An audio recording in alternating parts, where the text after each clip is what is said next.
Om Swastiastu, salam sejahtera bagi kita semua. Yang terhormat Ibu Nilo Gede Erni Sulindawati, SE AKMPD selaku dosen pembimbing pertama, Bapak Dr. Iputu Gede Diatmike, SE AKMSI selaku dosen pembimbing pendamping, dan Bapak Dr. Gede Adi Yuniarta, SE AKMSI selaku dosen penelaah. Pada kesempatan ini saya akan mempresentasikan proposal saya yang berjudul Pengaruh Perkembangan Aplikasi Investasi, Risiko Investasi, dan Pengetahuan Investasi terhadap Minat Investasi Pasar Modal pada generasi milenial dan generasi Z Provinsi Bali di era pandemi. Namun sebelum menuju ke pembahasan, izinkan saya memperkenalkan diri terlebih dahulu. Perkenalkan, nama saya Andri Kerti Ardani dengan NIM 1817051274 dari program studi S1 Akuntansi. Baik, masuk ke pembahasan. Pembahasan yang pertama dalam presentasi ini yaitu latar belakang. Dalam menulis proposal ini, peneliti dilatar belakangi oleh adanya fenomena pandemi yang menyebar di Indonesia sejak tahun 2019 lalu. Pandemi yang terjadi ini menyebabkan adanya himbauan dari pemerintah untuk mengurangi interaksi di luar rumah dan dituntut untuk melakukan setiap kegiatan dengan sistem digital dari rumah atau bisa disebut work from home atau WFH.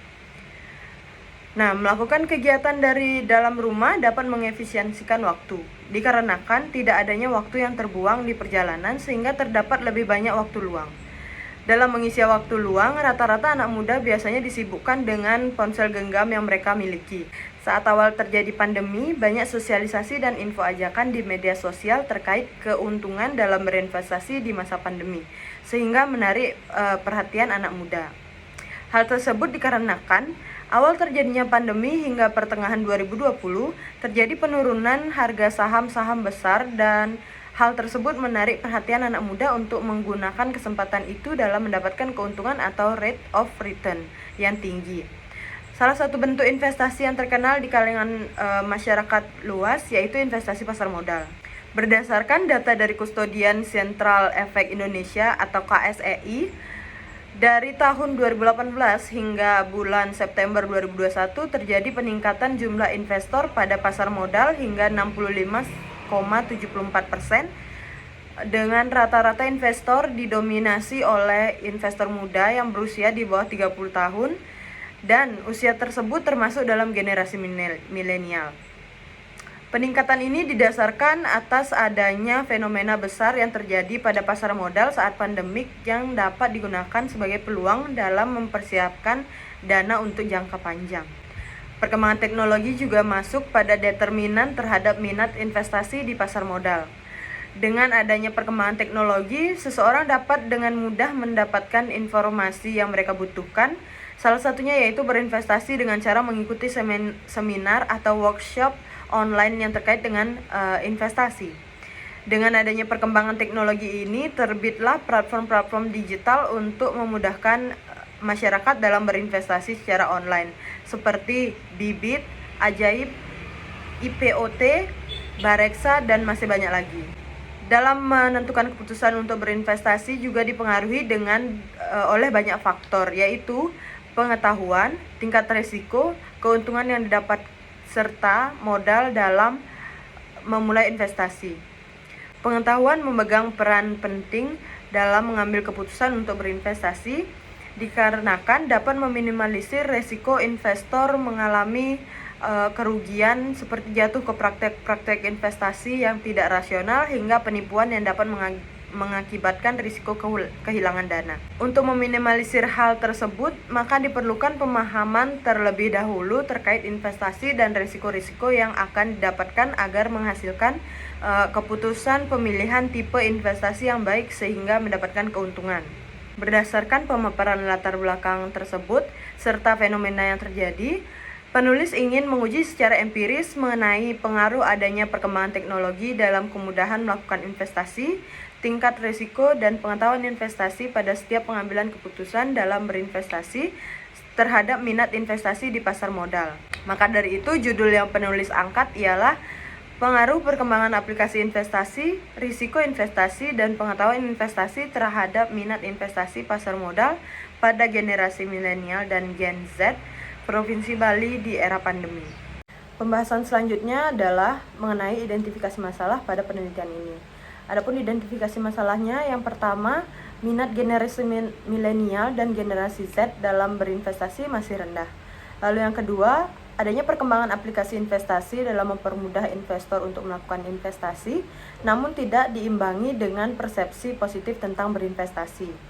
Lalu yang ketiga, kurangnya pengetahuan dan edukasi mengenai investasi pada masyarakat. Yang keempat, banyaknya anggapan bahwa risiko dalam berinvestasi sangat tinggi, sehingga generasi milenial dan generasi Z masih takut untuk menanamkan dananya untuk berinvestasi. Selanjutnya, peneliti juga melakukan pembatasan terhadap variabel-variabel penelitian dengan hanya menentukan 3 faktor yang mempengaruhi minat dalam berinvestasi, yaitu yang pertama, perkembangan aplikasi investasi, risiko investasi, dan pengetahuan investasi.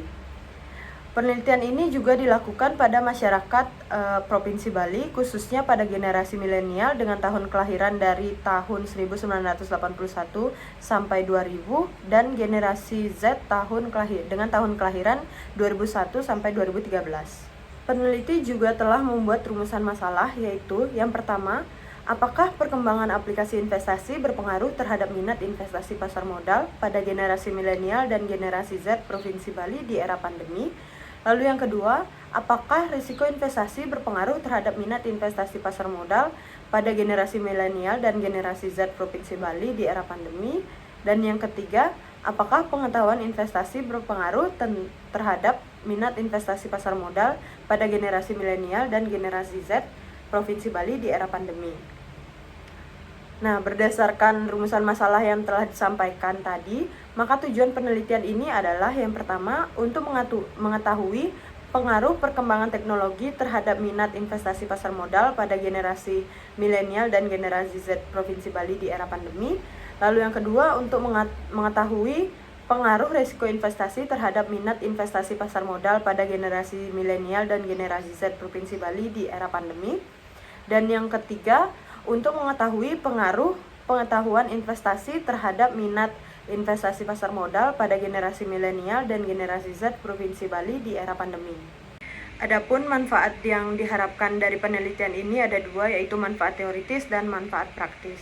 Untuk manfaat teoritisnya, yaitu dengan adanya penelitian ini diharapkan dapat memberikan manfaat dalam sarana pembelajaran agar ilmu yang diperoleh semasa menjalani perkuliahan dapat diimplementasikan dan menambah pemahaman mengenai perilaku khususnya pada minat dalam berinvestasi di pasar modal, serta mampu memberikan gambaran dan pemahaman informasi mengenai perkembangan teknologi investasi, tingkat risiko, dan pengetahuan investasi terhadap generasi milenial. Dan untuk manfaat praktisnya ada dua, yaitu bagi peneliti dan bagi penelitian selanjutnya.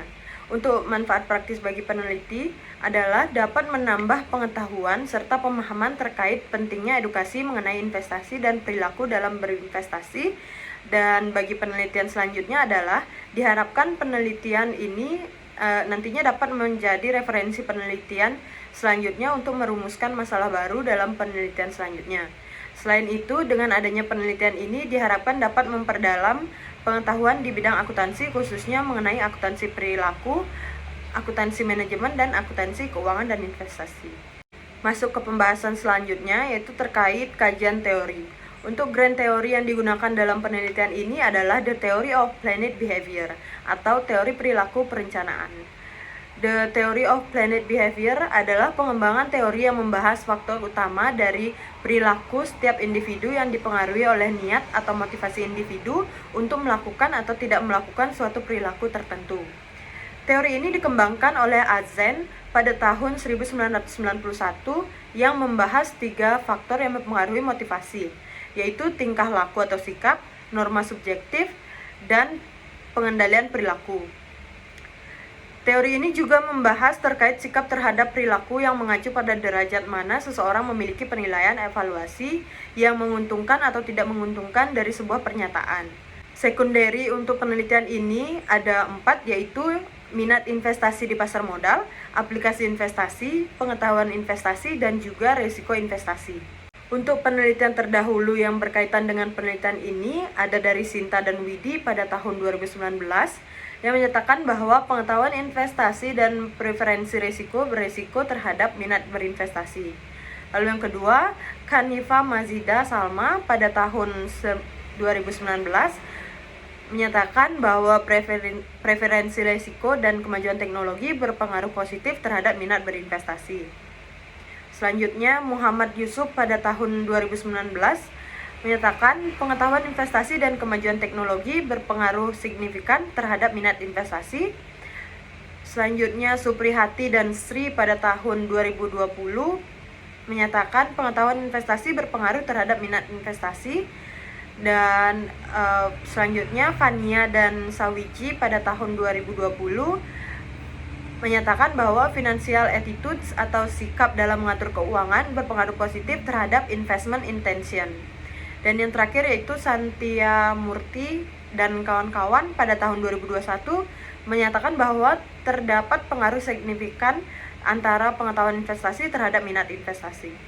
Adapun hipotesis pada penelitian ini adalah H1, perkembangan aplikasi investasi berpengaruh positif terhadap minat berinvestasi generasi milenial dan Gen Z. H2-nya, risiko investasi berpengaruh positif terhadap minat berinvestasi generasi milenial dan Gen Z. Dan H3-nya, pengetahuan investasi berpengaruh positif terhadap minat berinvestasi pada generasi milenial dan Gen Z. Selanjutnya, pembahasan terkait metode penelitian. Jenis penelitian yang digunakan dalam penelitian ini yaitu penelitian kuantitatif dengan menggunakan metode survei. Untuk populasi dalam penelitian ini adalah seluruh generasi milenial dan Gen Z di Provinsi Bali. Dengan penentuan sampel dalam penelitian ini menggunakan non-probability sampling dengan teknik purposive sampling dengan karakteristik responden yang pertama merupakan generasi milenial dan rentan kelahiran tahun 1981 sampai 2000 dan generasi Z kelahiran 2001 sampai 2013 serta yang berdomisili atau sedang menetap di Provinsi Bali saat ini. Data yang digunakan dalam penelitian ini ada dua, yaitu data primer dan data sekunder. Untuk data primer diperoleh secara langsung dari sumber asli yaitu responden melalui pertanyaan di kuesioner untuk menjawab rumusan masalah dalam penelitian, dan data sekunder diperoleh secara tidak langsung melalui media perantara seperti jurnal dan penelitian terdahulu yang terkait dengan penelitian ini. Sedangkan sumber data yang digunakan dalam penelitian ini yaitu data primer atau hasil kuesioner yang telah dibagikan pada responden dengan bantuan platform Google Form. Untuk teknik pengumpulan data pada penelitian ini yaitu data primer berupa angket atau kuesioner dengan pemberian skor menggunakan pengukuran skala Likert dengan 5 tingkat preferensi jawaban atau 5 poin. Untuk teknik analisis data pada penelitian ini menggunakan dua uji, yaitu uji asumsi klasik dan uji hipotesis. Untuk uji asumsi klasik terdiri dari uji normalitas data, uji multikolinearitas, dan uji heteroskedastisitas. Untuk uji hipotesis terdiri dari uji koefisien determinasi dan uji T. Baik, sekian presentasi yang dapat saya sampaikan. Mohon maaf jika ada salah kata atau penyampaian. Saya ucapkan terima kasih atas perhatiannya. Akhir kata saya ucapkan Om Santi Santi Santi Om.